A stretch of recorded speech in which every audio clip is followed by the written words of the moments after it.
আসসালামু আলাইকুম। আমি নীলু বলছি ফেনী থেকে। কাছে এবং দূরে যে যেখান থেকে আমার ভিডিওটি দেখছেন, আশা করছি আল্লাহর অশেষ রহমতে সবাই ভালো আছেন এবং সুস্থ আছেন। আমিও আলহামদুলিল্লাহ ভালো আছি। চলে আসছি নতুন আরেকটি ভিডিও নিয়ে। আশা করছি আজকের ভিডিওটা আপনাদের ভালো লাগবে। ভিডিওর শুরুতে একটা লাইক দিয়ে ভিডিওটা দেখা স্টার্ট করুন। আজকে এখানে আমি কচুর শাক রান্না করব, সেই জন্য এখানে আমি সিমের বিচি আর বুটের ডাল দিয়ে এটাকে সিদ্ধ করে নিলাম কিছুক্ষণ। তারপর এর মধ্যে পেঁয়াজ কুচি, কাঁচামরিচ কুচি আর সাথে আদা বাটা, রসুন বাটা দিলাম। কিছুক্ষণ ডালটাকে ভালো করে সিদ্ধ করে নিলাম। তারপর মশলাগুলো দিয়ে দিচ্ছি। আপনারা কি কেউ খেয়েছেন এভাবে কচুর শাক রান্না করে? যদি খেয়ে থাকেন তাহলে আমাকে কমেন্ট বক্সে লিখে জানাবেন। আসলে ভীষণ মজা হয় এভাবে কচুর শাক রান্না করলে, খেতে অনেক বেশি ভালো লাগে আর কি। একবার হলেও এভাবে ট্রাই করে দেখবেন, কচুর শাক রান্নাটা দেখবেন ভীষণ মজা লাগবে খেতে।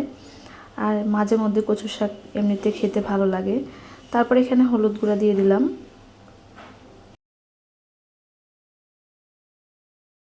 এখন দিয়ে দিচ্ছি জিরা ধনিয়া গুঁড়া।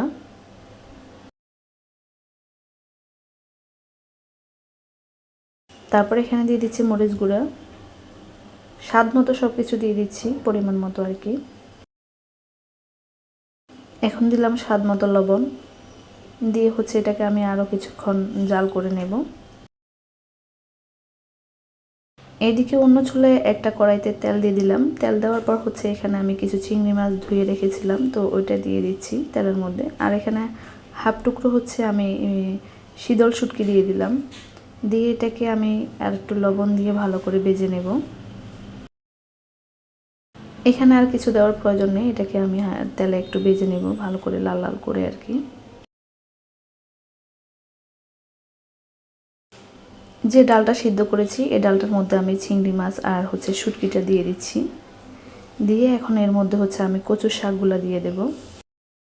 কচুর শাকগুলো আমি আগে কেটে ধুয়ে একটু হলুদ আর লবণ, লেবুর রস দিয়ে এটাকে সিদ্ধ করে রেখেছিলাম। এখন শাকটা আমি এর মধ্যে দিয়ে দেব। এখানে ডাটা সহ শাক একসাথে দিয়ে দিচ্ছি। লেবুর রসটা মাস্ট বি দিতে হবে, কারণ না হলে গলা ধরার চান্স থাকে আর কি। তো আসলে লেবুর রস দিলে গলা ধরে না। শাকটাকে দেওয়ার পর আমি অনেকক্ষণ এটাকে ভালো করে সিদ্ধ করে নিয়েছি, একদম মিডিয়াম লো হিটে চুলার আঁচটা রেখে ভালো করে সিদ্ধ করে নিলাম। তারপরে এখানে কোরানো নারকেল দিয়ে আরও কিছুক্ষণ সিদ্ধ করে নেব। এই কোরানো নারকেলটা দিলে একটা ফ্লেভার আসে, খেতে বেশি ভালো লাগে আর কি। ছোটোবেলা থেকে দেখতাম আমার আম্মু এইভাবে রান্না করতো কচুর শাক, তো আমিও সেইভাবে রান্না করি। তারপর এটা একটা ঘুটনি দিয়ে আমি এটাকে ঘুটে নেব। তারপর এটাকে ভাগার দিয়ে দিব আর কি, যেহেতু আমার শাকটা অলরেডি সিদ্ধ হয়ে গেছে।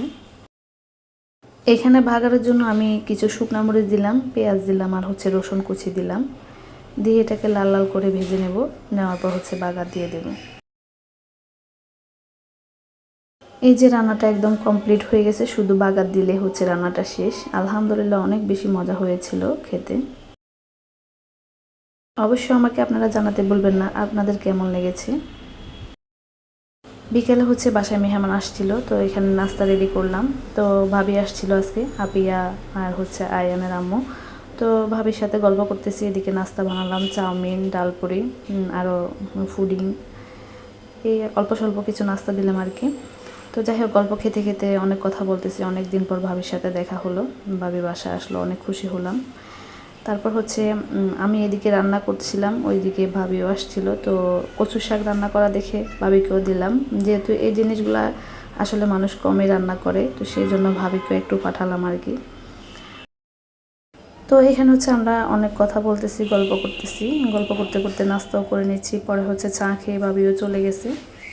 যারা এখন আমার চ্যানেলটি সাবস্ক্রাইব করেন প্লিজ সবাই আমার চ্যানেলটি সাবস্ক্রাইব করে দেবেন। আর ফেসবুক থেকে যারা দেখতেছেন তারা ফেসবুক পেজটা ফলো দিয়ে দেবেন। ভিডিওতে একটা লাইক দিতে ভুলবেন না, আর কমেন্ট তো করবেনই।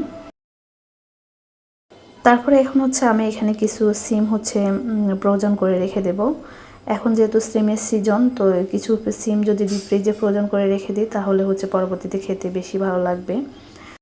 এই সিমগুলো একদম দেশীয় ছিল, টাটকা গাছ থেকে পেড়ে আনা হয়েছে। তো সেগুলো আমি সংরক্ষণ করব। আমরা যে বাজার থেকে কিনে নিয়ে আসি ওগুলো কিন্তু খেতে তেমন একটা ভালো লাগে না ফ্রোজন করলে, দেশীয় যে সিমগুলো পাওয়া যায় ওগুলো হচ্ছে আমি প্রতি বছরে রেখে দিই, তাহলে খেতে কিন্তু ভীষণ ভালো লাগে।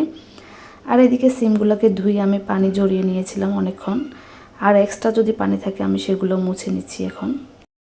এইভাবে সবগুলো সিম আমি হচ্ছে একদম পানি শুকিয়ে নিব। নেওয়ার পর হচ্ছে এখন এগুলাকে আমি দুই পাশের আঁশগুলো কেটে নেব আর কি ছুরির সাহায্যে। আমি যদি ধোয়ার আগে এই কাজটা করতাম তাহলে হচ্ছে বিচিগুলো বের হয়ে যেত, তা ধুতে ধুতে হচ্ছে সিমের বিচিগুলো ভিতর থেকে চলে আসতো। তো এখন হচ্ছে এগুলাকে আমি জিপলক ব্যাগে এগুলো ভরে রাখবো। এভাবে রাখলে হচ্ছে সিমের কোনো টেস্টও নষ্ট হবে না আর খেতেও ভীষণ ভালো লাগবে। এই যে সবগুলো আমি নিয়ে নিলাম প্যাকেট করে। এখন হচ্ছে এটাকে আমি ডিপ ফ্রিজে রেখে দেব। শুধু আমি রান্না করার সময় এগুলো বের করে একদম সাথে সাথে দিয়ে দেব। এই তো এখন হচ্ছে আমি সবগুলো ডিপ ফ্রিজে রেখে দিলাম, আর এদিকে নাস্তাগুলো বানিয়ে রেখে দিলাম। আস্তে আস্তে হচ্ছে রমজানের সব কাজগুলো গুছিয়ে নিচ্ছি। আর সব কিছু আর ভিডিও করতে পারতেছি না, কারণ খুবই ব্যস্ততার মধ্যে আছি, অনেক কাজ করতে হচ্ছে সেই জন্য আর কি।